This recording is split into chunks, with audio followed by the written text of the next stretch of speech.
Taking a look at two of the SOG pocket knives from my collection. This one is called the Twitch 2.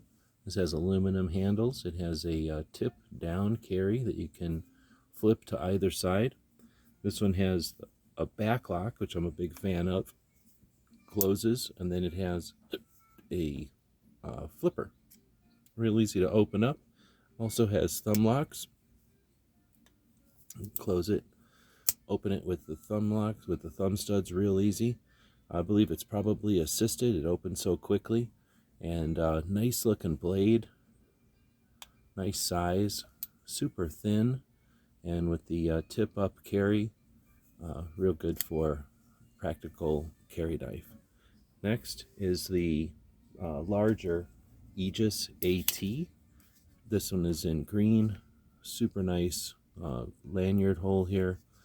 Kind of sticking out from the end. I like that because it gives you a place to hold on to. This is tip up carry, and you can flip the clip to either side.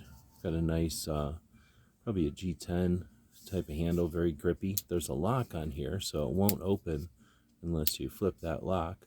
And you just touch those thumb studs, and I believe it's assisted. It'll open right up with that Tonto blade that's blacked out. Great green, kind of olive green accents. And this one uses a crossbar safety, and you can just close it real simple.